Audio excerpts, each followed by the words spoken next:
All right, welcome to the Let It Fly show. I am Michael Severe. We are live inside the Let It Fly Sports Bar. My partner in crime, Josh Jones, Creighton Blue Jay, and Central Eagle is off tonight because it's his beautiful wife's birthday, and so he couldn't make it, but we have a busy show for you. It's going to be a loaded sports bar tonight, matter of fact. Let It Fly Sports Bar in the Capital District, elevated, unique sports bar. Got two things going on. One, Creighton plays tonight against UConn because we're taping this on a Wednesday night.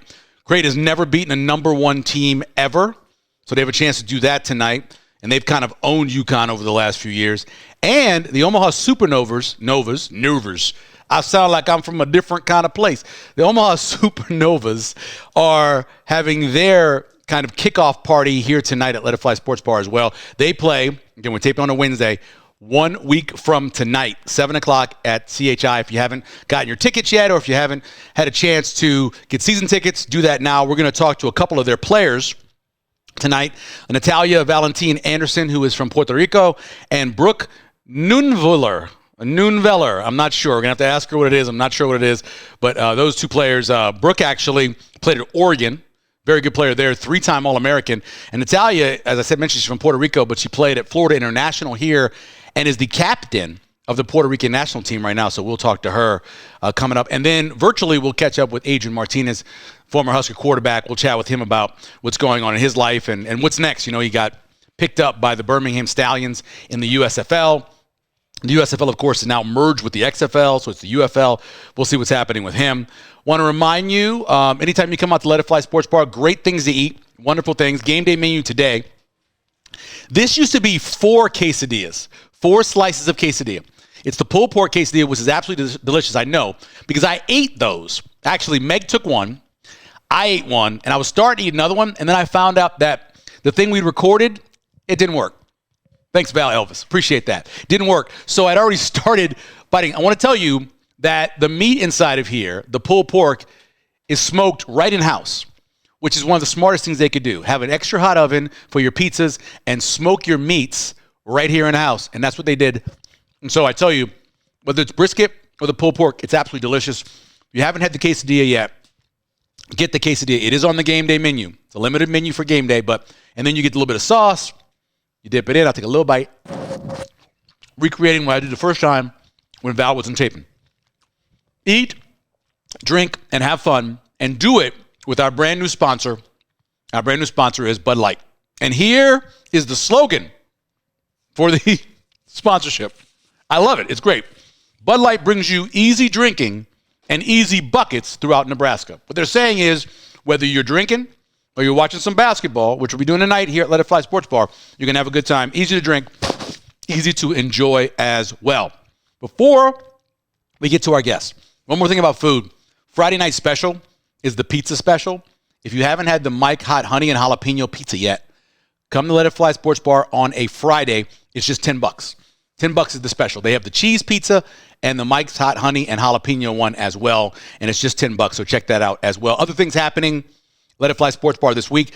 Thursday nights, steak and fries special, always $20.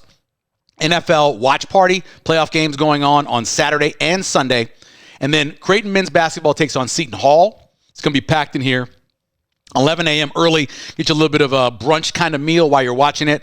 Playing the other team that's at the top of the Big East in Seton Hall. And then Northwestern at Nebraska. That's at 1:15 as well. You can watch that in the sports bar. And then on Sunday, the Creighton women are taking on Villanova at 11 a.m. Let's hit the biggest story before we get to our guest this week. And it is what Nebraska football did in terms of changing up their coaching staff. A lot of talk was on making sure you had someone that could really teach quarterbacks. You're bringing in Dylan Raiola, the number 1 ranked quarterback. His family has shown you that they're willing to move around to go find good coaching. They did that in high school.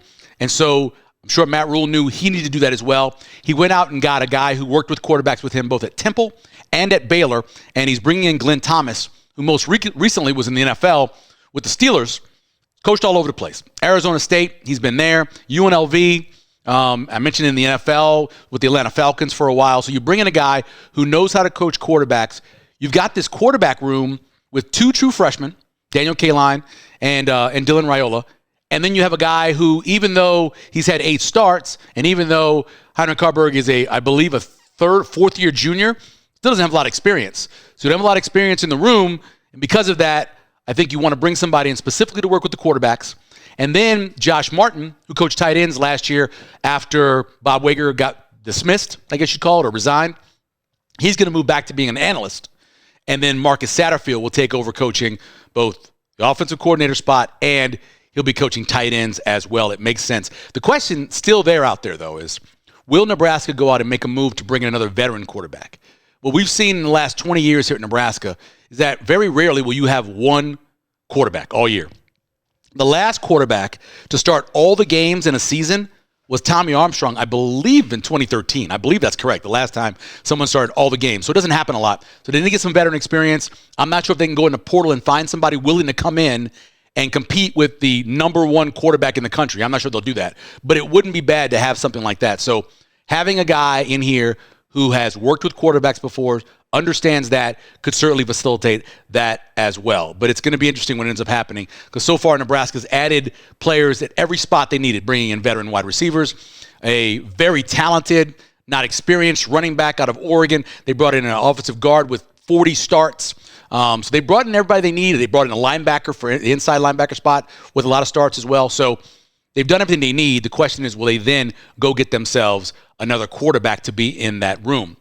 We are going to be joined by two members of the Omaha Supernovas. They're coming up after the break right here on Let It Fly Show. On a Sunday. Gotta go. I forgot the sausage. You guys ready to eat? There you go. On a Sunday. All right, welcome back to Let It Fly Show. We are joined by two members of the Omaha Supernovas. They're having a huge celebration, getting ready 1 week away from the start of the season. Brooke Nuneviller from Oregon. Yes. Close enough? Close enough. And Natalia Valentin-Anderson joining us as well. We appreciate you guys taking the time. So we are experiencing the coldest stretch we've had in more than 2 decades. Mm-hmm. How are you dealing with it? You're from Puerto Rico, so how are you dealing with it? Oh my gosh, I'm struggling here, really. Like, I've lived in Omaha since 2018, but I've not lived here fully. So this is my first experience with the winter here. And I just hope God knows that I'm going to live here for a long time and he starts treating me better because this is brutal for me. But yeah. Brutal for us too. Yeah, we live here. Yeah. What about you? You were in Oregon. Obviously, it doesn't get as cold as it does here. I was, but I mean, I'm originally from Arizona. Chandler, right? Chandler. Grew up there for 18 years. So we're both from places where it can get 90 plus. For me, it can get to 120. So feeling like negative 41 degrees outside was just a little chilly for me, but we're getting accustomed. I'm glad that we're in the 20s now. Chandler has so many great athletes that have come out of there. Mm-hmm. Give me somebody that you knew or that you hung out with, you went to school with, that went on to make it big in sports. I feel like there's a lot of people from Arizona in general. I know that there was one football player that was a quarterback that went to Oregon. His name was Tyler Shuck. He's at A&M, I think now, or no, Texas Tech. He's at Texas Tech. And so there's a ton of different examples like that. Lots of baseball players, football. I know I went to school with Marvin Bagley at Corona for a year. Oh, okay. Yeah. So he got drafted to the Kings. Not sure where he's at now, but there's so many examples. No doubt. It's a lot of talent down there. Mm-hmm. Talia, let's talk about your husband, who is from Omaha, who I covered in high school at Omaha West Side. He was very good, Colt Anderson. How'd you guys meet? Oh, at school, right? Yes, we met at Florida International University. He played football. I played volleyball. And the first time we met, I knew zero English. It was, oh, really? Yes. He thought he was hilarious because I would laugh at everything he said. Little did he know, I knew nothing about what he was saying. So that's the first time we met, and then it was a friendship that just bloomed into something very special. How did you end up at FIU? How did you end up at FIU? I was recruited by the coach there she went to Puerto Rico, watched me play. I was also being recruited by Penn State, but I already knew Alicia Glass was going there, so maybe my chances of playing, as a starter were like limited, and so I decided to go to FIU also because of my language barrier. Okay. So in between Arizona and Oregon, there's a bunch of states. Mm-hmm. Why did you decide to become a Duck? I love the West Coast. I knew I wanted to go out of state and probably stay in the Pac-12 where, ASU and U of A, I could play home twice. Oregon was just far enough, I felt, and I also just loved the family environment, the community support in Eugene. My coach, who was a recent hire, I think he started as a head coach a year before I'd gotten there, really pulled me to there and just made it feel like a second home for me. Natalia, you played all over the world. Right? Yes. What was the feeling like when you found out that there was going to be a professional volleyball league in the States and have a team here where you already knew Omaha? I mean, I've said this a couple times, but I think it was divine intervention. After 12, 13 years of playing pro, I was contemplating retirement because I wanted to be close to my husband and to my family and just be a little bit more stable in my home. Long distance is hard. Going overseas is hard. Like, you miss so many things with family, friends, and I think for me, I was in the edge of, sometimes even a little depression, even if you're not meaning to, it's just very hard for us as athletes. And yeah, I mean, when I heard about Supernovas and that they were interested in me coming in, I always said it was divine intervention because there's a reason why I'm still here and there's a reason why I'm still playing. And yeah, I'm just very grateful. Mm-hmm. Azerbaijan, France, Poland, Italy. Any place I'm missing? And Puerto Rico, obviously. Yeah, and then that's professionally, but internationally everywhere. Like World Championships, Rio, 2016. Like internationally, I travel a lot with the team. So it was just great volleyball, high-level volleyball that I have no doubt this league's going to bring as well. Yeah. What about you, Brooke, in terms of, you played in Turkey, correct? Yeah, talk about just the knowing that you played basically back in the States. Yeah, so I feel like my timeline has matched up so perfectly with like my goals and, different things that I've been able to accomplish. So I graduated with my 5th year at Oregon in December of 2022 and immediately went to a half season overseas, and I had chosen to go to Turkey. I had a fantastic experience there, loved my teammates. We exceeded our expectation on where we finished in the league, got to play against some very, very high level athletes, and I think it really prepared me for the national season and team season in the summer. And then I got to play in Athletes Unlimited with Nati, where we met. And then really this league just kind of sprung about, I feel like, this year. And I received the opportunity to play in May, I believe, right when I was finishing up with my team in Turkey. And it was just kind of meant to be. I got to have a little bit of experience overseas, play against really top athletes, international experience with the national team, and then now I finally get to play at home in the States. I listened to an interview that you did back when you were a freshman at Oregon. You were talking about being a libero and then also being an outside hitter, and you didn't get to jump for a while, and you had to go back to that. How hard is it transitioning between those two positions? I would say when I've been playing, if I don't have to play the position for such a long time, for example, if I'm playing libero for a month and then I'm going back to being an outside hitter, it's not as challenging. But my freshman year at Oregon, I really didn't take any jumps or swings for an entire season, which was very hard to then transition back to an outside hitter and get that vertical back up. I have had a ton of experience playing libero in summertime with USA Volleyball with the national team. I was both libero and outside hitter, but I think it's a transition I'm comfortable with. But when you play one of them for such a long period of time, it's definitely going to take longer to become adjusted to the other. Right, and you're a setter.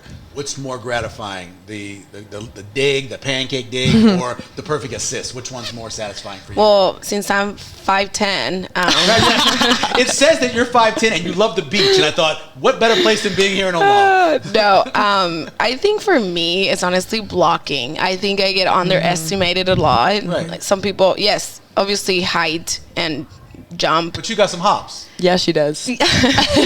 But also, there's so much more to blocking than just height and jump. It's timing, it's seeing the hitter and all that stuff. So when I get a block, I get so excited, not because I don't think I can do it. I think it's just because I'm underestimated a lot. So if they end up out of system and they've only got one place to go, you're smart enough to get to that spot. For sure, yes. That's awesome. What's the feeling been like so far? Because Nebraska's a volleyball state. Talk about football you want, but we're good at it, volleyball. What's the reception been like from people that talk to you guys that you've met? It's been unbelievable for what I've experienced. I mean, Nati's been in Nebraska for a while now, but I step into this state I'm wearing any Supernova gear. I'm walking into a coffee shop and I get questions immediately. There's been times where 3 people have come up to me and asked if I'm a part of the professional league, which is just such an incredible feeling because we've never had that experience before, being able to play professionally in the States. And so to have that support system behind us, knowing that Nebraska is a volleyball state, it really is incredible to feel that support all the time. Did you find out the same time as your husband, or did you know about the chance to play here before he knew? Did you break it to him, or did you guys know at the same time? We both knew at the same time. Right. Yeah, we knew it was something, in the cooks, Yeah. We just didn't know that Omaha will have a team, Okay. So that was great, yes. Mm-hmm. So how does it work when you're prepping to play a team like you will next Wednesday on the 24th that has no tape? That you can't go back and watch them play? I know you can watch the individuals, and you probably know a lot of the young women that are on the teams, but how do you scout? How do you prepare for the Atlanta vibe? That's a great question. Yeah. Go ahead. Yeah, I think we know most of the girls. Yeah. Which we can have an idea, but the beauty of the sport of volleyball is being able to adjust quickly. And I think our team has that capability of adjusting as soon as you can, because whoever does that is the one that's probably going to end up with the win. And I think we have very high IQ players that are able to do that. And you obviously know what system they're in when they come out, and that kind of thing. And you just adjust as you go along. Same thing? Yeah, for sure. I think the team that's able to make changes quickly will win a match anytime. Yeah. I think also something that's really fortunate for us is in the Athletes Unlimited season, 90% of these girls are playing in this league. Okay, that's what I figured. So I would say for Atlanta, probably 6, 7 I would maybe say starters could be playing. Yes. So I think we know a lot of the hitter tendencies. I'm sure at this level you can do everything, right? But you can just follow those tendencies a little bit, and we have an idea from the Athletes Unlimited season. What do you think about the name The Vibe? I don't know if they'll be vibing with us. That's awesome. Can you talk to us about what it's like to play in the Olympics? Because you play at all these different levels. You're good your whole career, but you go and you represent your country in that situation. What was that feeling like? I mean, it's undescribable for me. I think in the moment, I was a little bit naive of what I was experiencing, because I was just trying to take everything in. But that moment when in the opening ceremonies, I walked out that huge stadium, and that is something that's imprinted in my, in my memories, key memories, because the feeling I got, I've never gotten in my life.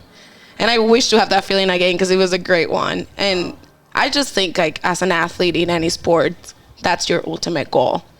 Just to make it to the Olympics. And I had that privilege. It was the first time ever Puerto Rico was able to go to the Olympics, and I was a part of that. So that it just means a lot. Yeah. So I went to college late. I went to the Army first. So by the time I got there, I was older than everybody else. And so I kind of thought of myself as being an uncle or a dad for some of those young people. Obviously, you got different age groups here. Yes. How do you have questions ever for her about all of her experiences? Do you kind of help out with some of the younger members of the team, whether it's here or Athletes Unlimited? For me, for the national team, there's a ton of different age groups too. Yeah. So I had some previous experience from that, playing in Turkey as well. Yeah. Athletes Unlimited, I think the age range was 22 all the way to 41, 42. So we had a really big gap. We got to experience a lot of different veteran players with some rookies. And I would say for me personally, I am so blessed to be able to take any sort of criticism or compliments from the vets that we have on our team. And Nati is definitely one of them. She'll give me any sort of feedback. She'll give me praise. So she's definitely someone that I always look to, and I'm very proud to be playing with. Aww, I love you. Me too. I mean, I feel like she doesn't act like a rookie or like a young one. You're not a rookie, but I feel like she has the capability of being a vet already. That's where her mind is at in the sport and as a teammate, which is very important when you play volleyball as well. What kind of coach is Coach Collier? I think does he yell a lot? No, I think he's definitely a tough coach. Yeah. I think he's tough. I think he holds us to a really high standard, which is crucial if you want to accomplish big things. Sure. And so, I think he's doing great things for this team. I think he's brought in some incredible players, and I think we have all the pieces to do really great things this season. Again, I was reading about you, and they talked about you have a dog. Yes. Okay, tell me about your dog and Bernie boy. Yeah, tell us about Bernie. Bernie's great. I love that dog. He actually misbehaves a lot. I'm gonna be honest. They all do, yeah. I call him Bernardo when he misbehaves, but he's a great dog. I'm just so happy to have him. Every time I go home after practice, like, he greets me the same way. Yes. And I don't know, it's a great feeling because I hadn't had that for 12, 13 years. Yeah, that's pretty awesome. You like to cook? Yes, I do. Tell us what you like to make. You have a specialty? People always ask me this question, and I always say I just like to whip up whatever's in my fridge. I like that, yeah. So I really hate wasting food. So like any produce that's going to go bad, I'll throw it in a soup or something, or I'll make a scramble. Yeah. I think the last 3 or 4 years, I've taken in a lot about nutrition and how it affects my play and like where I'm performing my best based on what I'm fueling my body with. So I think that's why I love cooking so much, because I get to experiment with those types of things. But definitely the more that I've cooked the last few years, the better I've gotten. You're a food scientist. Oh, yeah. Not a chef. I wouldn't go that far, but yeah. Do you have a favorite cooking show or cooking competition? Do you watch any of those? Yeah, actually the Great British Baking Show. Oh, yeah, and I'm not even going to say I'm a baker, because I am not a baker. I don't measure, I'm so I so can't bake. bad. Same, I don't me measure, too. so I So can't bad bake. too, Yeah, I have yeah. to say. Yeah. When they start giving you a recipe, I'm like, I'm out. Yeah, I'm out. same. I can't. All by eye. Exactly, all by eye, and we'll do it that way. Let's talk about the excitement of next week. Is it just some sort of anticipation? Are you excited? Are you nervous to get started? What's the feeling like? I'm like super excited. Like, I'm more of a gamer. I think somebody said that today. I don't remember who it was. But I am more of a gamer than I am a practice player. And so when the game comes, I'm just so excited to compete, and like figure it out. And I enjoy the process of the game. So yeah, I'm just very excited and just happy to be wearing Omaha Supernovas on my chest. Feel the same way? Yeah, absolutely. We actually did a run-through inter-squad scrimmage yesterday, and that was really exciting to see, like the lights and the announcers and all the different things that we're going to have at the CHI Center. But I think something I'm most excited for is to see the support finally come together. I mean, we have people that have been working so hard behind the scenes, selling season tickets, and I think we have 4,000 plus season tickets sold now. I'm sure we'll have even more people at the first game, and I'm just really excited to see all that hard work paid off. Yes. Folks call you guys the Novas. You always shorten things. Cornhuskers, Huskers. Would you have to be called Supernovas? Can we call you the Novas? What do you guys think? I like the Novas. I do too. I just don't know if they want it. Yeah, I do like the Novas though. Yeah. Well, we're 1 week away. We're taping this on a Wednesday. It's the 24th. First serves at 7 o'clock. Again, like you mentioned, tickets still available. You can still get season tickets as well. How can people follow you guys on social media? Anything like that? Yeah, absolutely. What's your social media account? Brooke Nuneviller, I think. Nice and simple. That is not simple. Yeah, true. Nuneviller, and then Brooke with an E. With an E. Are you on? Mine is N Vale VALE 09. 09. Okay, cool. We appreciate you guys taking the time. Yeah, Good thanks luck. for having us. Thank you for having us. All right, we're joined on the Let It Fly show by former Husker quarterback Adrian Martinez. Adrian, how you doing, man? I'm good. Thanks for having me. We appreciate you taking the time. Kind of go through this season for us, because you obviously started off with the Lions and was played in the preseason, and then a lot of tryouts. Kind of walk us through what the season was like for you. Definitely. Well, just like anything else, throughout my career, there's been lots of ups and downs, right? And adversity is always part of the journey. And for me, feel like I definitely got better, and I grew a lot in my experience with the Lions. And then after that, I've had several workouts since then with different NFL teams, and I feel like I'm really right on the cusp. And so for me, this is my first fall really not playing football in a long time.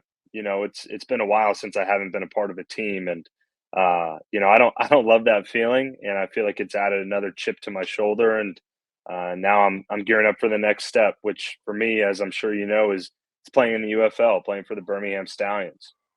Yeah. When is camp start for that? When do you have to report? Camp starts the 24th of February, and then the first game is March 30th.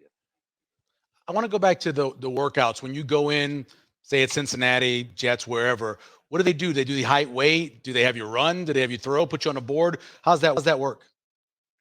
Well, it's different. It's different with each place. And I think that's something that's interesting about the NFL, is that there are 32 distinct businesses, and they all operate differently. They conduct business differently.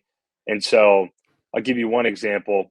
these things happen really fast, and usually it's a 24-hour turnover. So I'll get a call on a Monday night, like, hey, the Browns want to work you out. They're going to fly you out tomorrow. You're going to get there late at night. You're going to turn around, wake up in the morning, and you're going to get to the facility. So wake up, ready to go. I got my little travel suitcase going. Got to bring your own cleats, and they fly you in. I get in at about 11:30 at night in Cleveland. They have an Uber there to pick me up. I get to the hotel. I wake up, 6 a.m. wake up. There's a shuttle service. There's about 10 of us. So me, 5 receivers, couple running backs, a linebacker, different guys they want to see for whatever reason.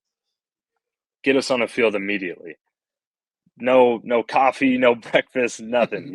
You get to the field and it's like, all right, let's go do it. So you work out for about 45 minutes in front of all their coaches, all their staff, scouting department, the whole bit. And then they shake your hand, they huddle up, they talk about you, you don't know what they're saying. And you're on the next flight out of there. And so sometimes you get some feedback, you talk to scouts, in that particular instance, they're, hey, we love you. You did a great job.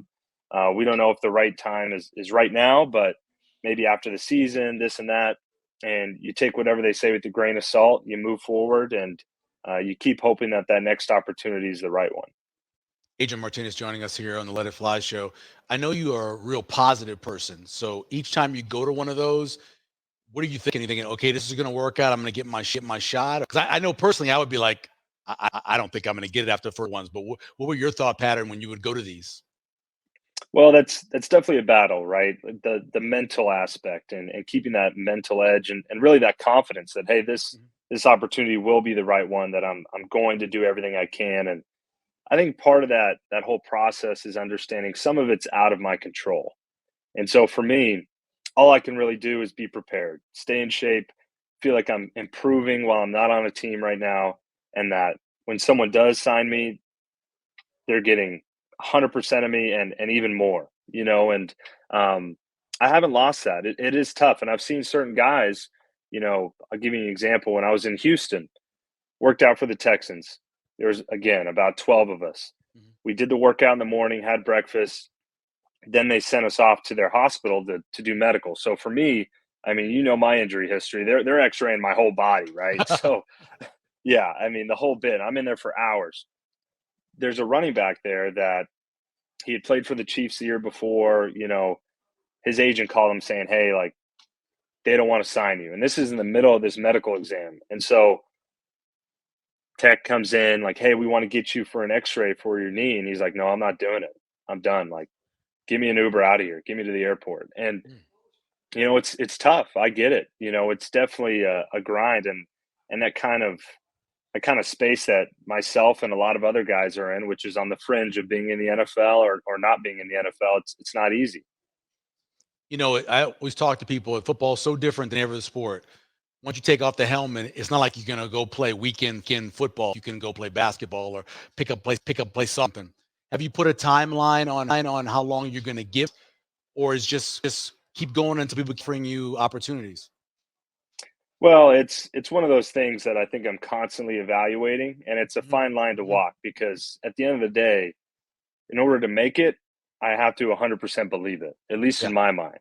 So for me, I'm still putting everything I have into that. But as opposed to thinking about life after football, I'm trying to put those things together. So I'm still trying to make the moves to ensure that once football is done, when it is 100% done, I can transition into normal life after that. And so kind of combining those things, I'm going to keep pursuing this dream, because when I look back in 20 years, the last thing I want is to look and be like, why didn't I keep pursuing it? I mean, there's no reason not to, in my mind. Interned at that business office. Is that what you're thinking about your future? I know you're also doing some local radio and things like that. I've always thought you'd be really good doing broadcasting. Do you kind of know what you want to do after? Not yet.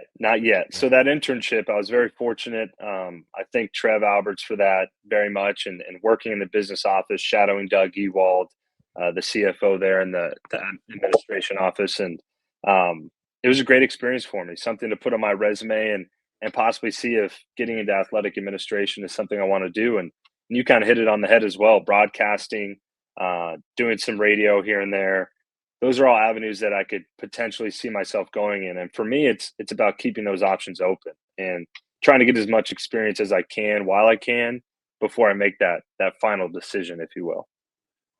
When you think about, because we had a guy on last, went to Michigan, transferred to Alabama, finished his career there. And I asked him, when people ask you where you went to school later, what will you say? Like, do you have two homes, or was it like for you? I mean, you were at Nebraska for so long, but you had some success at Kansas State. How do you think about that? Where you went to school, who'd you play for? It's tough, when you see those intros on Sunday Night Football and the Yeah. guys have to say what college they went to. It's, I think about that for myself, one day. I would say they mean different things to me. And Nebraska, I spent 4 years there. I have a degree from there. I recently just got a degree from K-State. So really, it is both. And I don't know if one day I get on the Sunday Night Football game and I got to try and rush through Nebraska, Kansas State, but I think I'm going to try, Adrian Martinez joining us here on the Let It Fly show. So you see so many guys going in the portal and going in. And unlike any other position, it's quarterback, because there's one guy playing most times. Talk to me about how you went into Kansas State. Obviously, there was a guy who had played a little bit there, right? So how do you handle it? How do you incorporate almost like a new family? And I know you were accepted, but how do you do that? How do you manage it? Well, you have to navigate it carefully. You do, because there's existing relationships, there's, egos, obviously. And I think more than anything, you have to go in there and prove yourself. Despite me transferring in and maybe the perception that I was going to be the starter right away, that doesn't mean that the left tackle thinks that, because he doesn't know me, So I think that's the most important thing in that process, especially as a quarterback and as a potential leader. Go in, get the respect of the guys, prove yourself, and really start anew. I mean, for me, when I first got there, it was really weird putting on purple, like even just the Yeah. little things like that. It's my identity was so wrapped up in Nebraska and everything that the N meant to me. So changing that and being like, okay, we're all in on these principles. We're all in on the power cat, these different types of things. It's a transition for sure. And I don't think that's something that's necessarily factored in nowadays as much. The other quarterback that was there with you, Will Howard, transferring to Ohio State. What'd you think about when you saw that he was going to a team that you battled against? Well, honestly, I'm happy for him. Will's one of my guys. We stay in contact to this day. I know when he put his name in the portal, we've had a lot of conversations, about his different options, what he was thinking about doing, and kind of that question you just asked me: how did I transition to K-State so well? What was my approach? Because he's going through a similar thing now at Ohio State, and I think the world of him. And I think he's a great player, and him going there, I can see him becoming a top round pick, you know what I mean? Leading Ohio State to some success. That's a big deal. You obviously were really busy, I know. And when you got a chance to watch Nebraska and watch how they played this year, obviously didn't end like they wanted to, but what'd you think about what Matt Rule did and company, and with having to play three quarterbacks again? Well, there's some things you can't control, and that's tough. It's hard to win a lot of football games when that happens, when you have a lot of injuries, but it's part of the game. It's part of football. And I mean, you can turn on your TV right now, all the playoff teams, the guys still alive, they're usually the most healthy. Yep. So I do think that plays a factor. I do. And Coach Rule, everything I've heard and seen, seems like he's really building a culture that has some substance to it. Like it's rock solid right now. And that's a good thing. The foundation is important. And I feel pretty optimistic about the direction they're heading in. Did you have a chance to and talk with Coach Rule? Not in length, but I do know, a couple guys on the staff, and obviously spent some time up in the business office. And even some of my former teammates are still on the team. And I think there's a reason why those guys, they want to go back, and that matters. I'm going to ask you the hardest question about Nebraska football anybody could ever ask. It's been 20 years. For whatever reason, they turn the ball over constantly. It's just been through different coaching staffs, different players. Is there a common thread? Why do you think that for 20 years now, Nebraska's turned the ball over more than any other team in the country? Well, despite those those different coaching staffs, the different philosophies, different offenses, the whole bit. I think something in that is that they're for different reasons. I don't think you can point to the same thing and say, under Frost and when I was there, we turned it over, and then this last year it's the same reason. It's not. They're different players, different schemes. In my mind, when I was at K-State, that's one of the only things I can draw back to. Yeah. Turnovers is one of the distinct stats of the game that tells you, hey, is this team going to win or not? And that third downs, explosive plays, there are a couple key metrics that you can always look at, and a team will win games. And really, I think if there's a common thread, it's that Nebraska hasn't won as much as they'd like to the last 20 years. They turned it over way too much, and that's probably the key reason why. It's hard to point to one reason, but I know it's being addressed. And sometimes, again, all you can do is coach, have your guys play as hard as they can, and really hone in on those details, and then go execute. So it's almost chicken and egg thing. So you're losing. Maybe that's why you're having turnovers. You're having turnovers. It's why. Yes, and it's perplexing. It is. And as a fan now, it's even frustrating for me. I was in the stands for the Iowa-Nebraska game. Ugh. I was like, man, that one hit close to home. That one hurt. That one hurt me. So it's interesting. I don't think just for this last season, I don't think having 3 quarterbacks helps that. I don't think the receivers being healthy, that helps that issue. But for me, I look at the run game. I look at a sustainable play action game off of it as being some key points of emphasis that could help make the passing game easier.